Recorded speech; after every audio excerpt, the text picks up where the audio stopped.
Welcome to the Explainer. Today, we're jumping right in and putting on our cosmic detective hats. We're looking at one of the most absolutely awe-inspiring phenomena out there in astrophysics, how massive stars literally shape the universe around them by blowing these monumental bubbles. We're going to examine the evidence, crack some major astrophysical mysteries, and look at the hidden shells of gas that dictate the very physical structure of the cosmos. Okay, let's get our terms straight before we really dive in. We're basically looking at two distinct structures here, and it really just comes down to scale and source. A standard bubble is blown by a single isolated massive star. These can grow up to a few tens of parsecs across. But when you cluster a whole bunch of massive stars together, like in an OB association, their combined power blows what we call a superbubble. These giants can expand up to hundreds of parsecs. Think of it like the difference between a single car engine and a massive multi-stage rocket booster.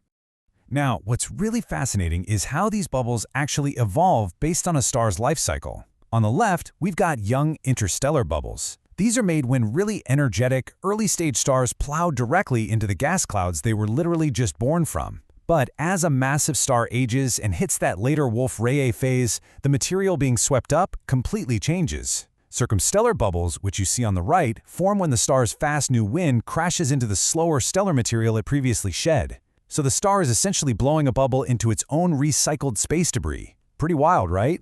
Here's the docket for today's investigation. We're going to meet the cosmic bubbles, tackle the missing bubble mystery, take a bubble's temperature, look closely at the hot-cold gas collision, and finally wrap up with the next frontier of research. Part 1. Meet the cosmic bubbles, the anatomy of a stellar blowout. To really grasp these structures, you've kind of got to think of our telescopes as different cosmic magnifying glasses. Each wavelength of light is a specific lens that reveals a totally different anatomical layer of the bubble. So if you want to see the outer photoionized swept-up shell, you need an H-alpha lens. But if we want to peer deep inside and see the violently shocked stellar wind interior, we have to swap over to X-rays. And finally, to catch that incredibly delicate boundary layer where the hot gas meets the cold, that takes ultraviolet or far ultraviolet light. We basically have to stack all these different observations to get the full picture of what's actually going on. Moving to Part 2, the missing bubble mystery, the case of the invisible shells. Let's open the file on our first major astronomical contradiction. Theoretically, we know that every massive O-type star should be blowing an interstellar bubble. So, assuming the ambient gas in space is dense enough, why on Earth don't we see glowing, ring-like bubbles around every single young O-type star we point our telescopes at? Take a look at this right here. This is a Hubble Space Telescope image of a young star-forming region called N11b. Now, we know for an absolute fact that there are early O stars thriving right in the spot. By all accounts, this place should be a cosmic crime scene, just littered with beautiful, glowing bubble rings. But morphologically speaking, it looks completely empty. So where did they go? Well, here is where it gets really interesting. When we swap our magnifying glass from standard images to spectroscopy, which lets us measure the actual velocity of the gas, the invisible suddenly pops right into view. See these distinct boxy shapes? Those are velocity ellipses. They're the undeniable spectroscopic signatures of expanding shell structures centered right on those stars. The data absolutely proves the bubbles are there, expanding outward at about 10 to 15 kilometers per second. So if they physically exist, why are our regular H-alpha cameras completely blind to them? The answer to this mystery actually comes down to speed. You see, the surrounding gas in these young star-forming regions has an isothermal sound velocity of roughly 10 kilometers per second. Because our bubbles are expanding at 10 to 15 kilometers per second, they're moving at basically the speed of sound for that specific medium. And that means they're just expanding too slowly to compress the surrounding ambient gas enough to create the density contrast we need to see them glow. It's like having a silent snowplow moving just a little too slowly to build up a visible bank of snow. Part 3.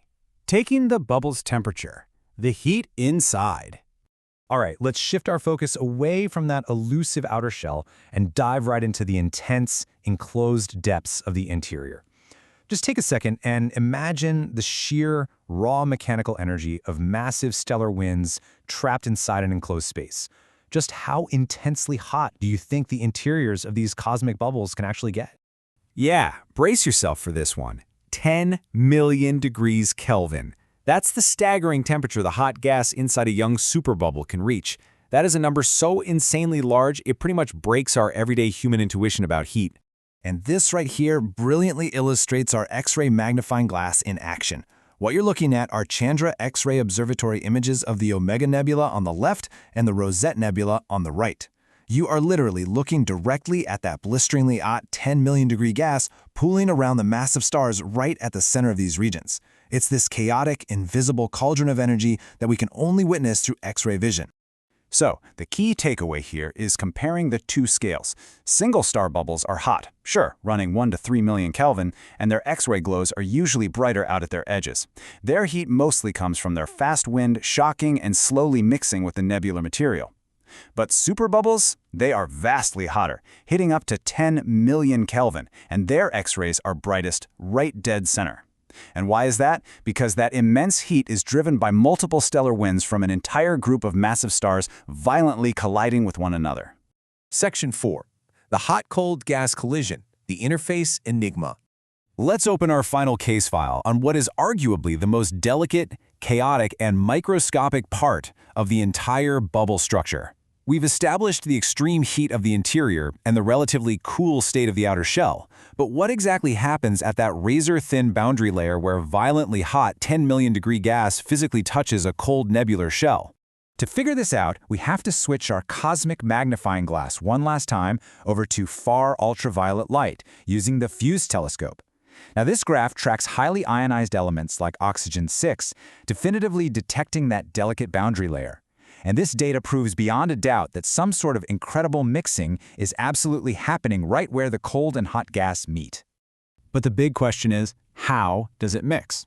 Astrophysicists are actively debating two competing theories right now. On one side, we've got thermal evaporation, where the immense heat essentially conducts across the boundary, boiling and evaporating the cold gas right into the hot interior. On the flip side, there's dynamical ablation. This theory suggests the tremendous physical forces simply rip, tear, and ablate the material apart, mixing it mechanically. So it's fundamentally a cosmic battle between a slow thermal boil and a giant mechanical blender. And finally, Section 5, the next frontier, the ongoing investigation. I really love this quote from the source material by You-Hua and their colleagues. They write, "We do not have an answer to the question on the interface yet, but we are working on it and will find the truth one day." I think this perfectly captures the fact that science isn't just some static textbook of facts, it's an active, passionate, ongoing investigation. Some of these cosmic mysteries are quite literally just waiting for the next generation of data so we can finally solve them. So why does all this matter to us? Well, because these cosmic bubbles aren't just some fascinating shapes sitting out in the dark. They are the literal engines that mix the heavy elements that eventually build new stars, planets, and, well, even us. They are the foundries of the cosmos. As we keep building more sensitive, vastly more powerful telescopes, what other invisible phenomena, what other hidden structures might be occurring right above us?